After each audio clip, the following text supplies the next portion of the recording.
சிறுமையும் எளிமையுமான நம்மை கண்ணோக்கி பார்க்கிற கர்த்தராகிய இயேசு கிறிஸ்துவின் நாமத்தினால் உங்களுக்கு என் அன்பின் வாழ்த்துதலை சொல்லிக் கொள்கிறேன். கர்த்தாதி கர்த்தர் உங்கள் மீது நினைவாய் இருக்கிறவர். இந்த மாதம் தடைகளை நீக்கி போடுகிறவராய் உங்களுக்கு முன்பாக அவர் கடந்து போகிறார்.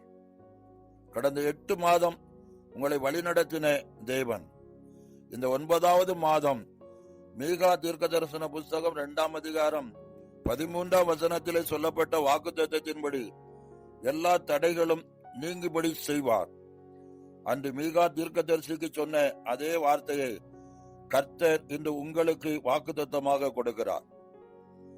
யோபுவின் புஸ்தகம் 42ஆம் அதிகாரம் 2ஆம் வசனத்திலே தேவரீர் சகலத்தையும் செய்ய வல்லவர், நீர் செய்ய நினைத்தது தடைபடாது என்பதை அறிந்திருக்கிறேன் என்று யோபு சொல்கிறார்.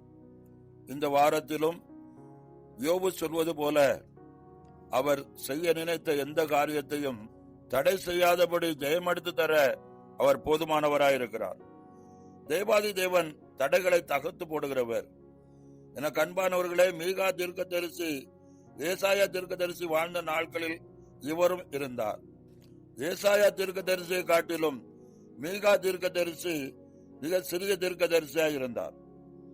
ஆனால் சிறியவன் என்று கர்த்தர் பார்க்காமல் அவனை கொண்டு பெரிய காரியத்தை செய்தார்.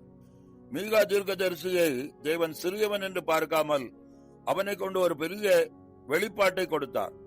எனவே பிரியமானவர்களே, சிறியவர்களாகிய உங்களை கொண்டு தேவன் பெரிய காரியங்களை செய்வார். எனக்கு அன்பானவர்களே, மீகா தீர்க்க தரிசன புஸ்தகத்தில் இஸ்ரவேல் ஜனங்களாகிய அவர்கள் கர்த்தரின் பார்வைக்கு அருவருப்பான காரியத்தை செய்யும் போதுதான் கர்த்தர் மீகாவை பார்த்து சொல்கிறார், என் ஜனங்கள் இது நிமித்தம் சிறையாக்கப்படுவார்கள். ஆனாலும் அவர்கள் சிறையிருப்பில் இருந்து விலக்கும்படி தடைகளை நீக்கி போடுகிற ஆண்டவராகிய நான் அவர்களுக்கு முன்பாக கடந்து போய் அவர்களின் எல்லா தடைகளையும் நீக்கி அவர்களை வாசல் வழியாக உட்பிரவேசிக்க செய்து அவர்களை முன்னிலையில் நடத்தி போகிற தேவன் ஒருவர் உண்டு என்று சொல்லுகிறார். அன்பானவர்களே, கடந்த மாதம் நீங்கள் கடந்து வந்த பாதையில் அநேக ஆசீர்வாதத்தின் கதவுகள் அடைக்கப்பட்டிருந்திருக்கலாம். தேவாதி தேவன் அந்த அடைப்புகளை திறந்து உங்களுக்கான நன்மைகளை உங்களுக்கு கிடைக்கும்படி செய்து ஆசீர்வதிப்பார். எனக்கு அன்பானவர்களே, இஸ்ரவேல் ஜனங்கள் வாழ்வில் எப்படி அவர்களுக்கு உண்டான தடைகளை உடைத்தார்கள் என்று பார்க்க போகிறோம். யாத்திராகமத்தின் புஸ்தகம் 14ஆம் அதிகாரம் 21ஆம் வசனத்திலே மோசே தன் கைகளை சமுத்திரத்துக்கு நேராய் நீட்டினான். கர்த்தர் பலத்த கீழ்காற்றை வீச பண்ணினார். அந்த கீழ்காற்றினால் சமுத்திரம் 2ஆய் பிரிந்து தண்ணீரை இருபுறத்திலும் மதில் போல் நிற்க செய்து நடுவில் வறண்டு போக பண்ணினார். இஸ்ரவேல் ஜனங்கள் அந்த வழியாய் கடந்து போனார்கள்.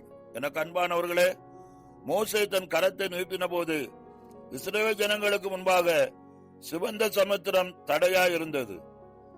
பின்பாக பார்வோனின் சேனை துரத்தி கொண்டு வருகிறது. அவர்கள் முன்னேறி செல்லக்கூடாது என்று பார்வோனின் சேனை துரத்துகிறது. ஆனால் கர்த்தர் மோசேயை பார்த்து சொல்கிறார், உன் கரத்தை சமுத்திரத்துக்கு நேராக நீட்டி அதை பிளந்து விடு என்கிறார். அவர் கரத்தை நீட்டின போது சிவந்த சமுத்திரத்தின் நடுவே பாதை உண்டாயிற்று. எனக்கு அன்பானவர்களே, இந்த மாதம் நீங்கள் முன்னேறி செல்லக்கூடாது என்று சில பார்வோன்கள் உங்களை பின்தொடரலாம். ஆனால் தேவாதி தேவன் ஒரு வழியை உண்டாக்கி கிருபையின் வாசலை திறந்து நன்மைகளை காண செய்வார். இன்றைக்கு காண்கிற எகிப்தியனை இனி என்றைக்கும் நீங்கள் காண மாட்டீர்கள். கர்த்தர் உங்களுடன் இருக்கிறார் என்பதை மறந்து விடாதீர்கள். உங்களுக்கு முன்பாக இருக்கிற சிவந்த சமுத்திரத்தை கடந்து பின்னாக வருகிற பார்வோனின் சேனையை முறியடிக்க தேவனாகிய கர்த்தர் உங்களுக்கு முன்பாக கடந்து வர வேண்டுமானால் நாம் என்ன செய்ய வேண்டும்? யாத்திராகமத்தின் புஸ்தகம் 13ஆம் அதிகாரம் 1-2 பார்க்கும்போது கர்த்தர் உங்களை பரிசுத்தப்படுத்திக் கொள்ள சொல்கிறார். பரிசுத்தம் என்பது தேவனுக்கு ஏற்ற பரிசுத்தம் நமக்குள் இருக்கும்போது அவர் நமக்கு உண்டாகும் எல்லா தடையும் முறித்து போடுகிறவர். தடைகள் விலக வேண்டும் என்றால் அவர் விரும்புகிற அந்த பரிசுத்தம் உள்ள வாழ்க்கை நமக்கு வேண்டும். வேதம் சொல்கிறது, அவர் பரிசுத்தராய் இருக்கிறபடியால் உங்கள் செய்கைகள் எல்லாவற்றிலும் பரிசுத்தராய் இருக்க வேண்டும். பரிசுத்தம் என்பது நமக்கு வாழ்க்கையாக மாற வேண்டும். இந்த பரிசுத்தம் நமக்குள் வர நாம் என்ன செய்ய வேண்டும் என்றால், எபிரேயர் 12ஆம் அதிகாரம் 1ஆம் வசனத்திலே, ஆகையால் மேகம் போன்ற இத்தனை திரளான சாட்சிகள் நம்மை சூழ்ந்து கொண்டிருக்க, பாரமான யாவற்றையும் நம்மை சுற்றி நெருக்கி நிற்கிற பாவத்தையும் தள்ளிவிட்டு, விசுவாசத்தை துவக்குகிறவரும் முடிக்கிறவருமாய் இருக்கிற இயேசு கிறிஸ்துவை நோக்கி நமக்கு நியமிக்கப்பட்ட ஓட்டத்தில் பொறுமையோட ஓட வேண்டும். நம்முடைய பார்வையில், நினைவுகளில், நடக்கையில் எல்லா காவலோடும் நம்ம பரிசுத்தத்தை காத்துக்கொள்ள வேண்டும். விசுவாசத்தை துவக்குகிறவரும் அதை முடிக்கிறவருமான கர்த்தரை நோக்கி நாம் ஓடுவோம். கர்த்தாதி கர்த்தரை நமக்கு முன்பாக வைத்து இயேசு கிறிஸ்துவின் மாதிரி அல்லது அவருடைய அடிச்சுவடில் நாம் தொடர்ந்து நடக்கும் போது நாம் பரிசுத்தப்படுத்தப்படுவோம். நமக்கு முன்பாக இருக்கிற மலை போன்ற பிரச்சனைகள் பனி போல் உருகி போக பண்ணுவார்.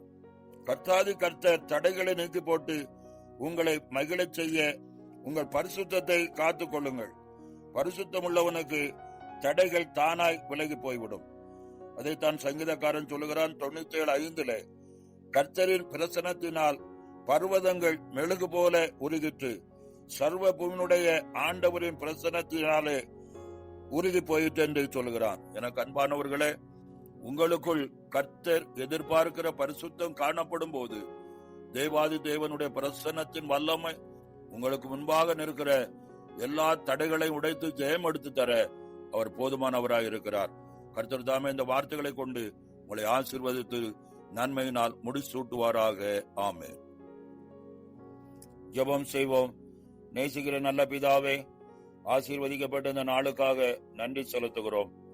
புதிய ஒரு மாதத்தை காண செய்து 6 நாட்கள் வழி நடத்தி இந்த 7வது நாளிலே உடைய பிரசன்னத்தின் மகிமையை பார்க்க, கர்த்தாவே உடைய வார்த்தைகளை கேட்க எங்களுக்கு கிருபை பாராட்டினபடியால் ஸ்தோத்திரம்.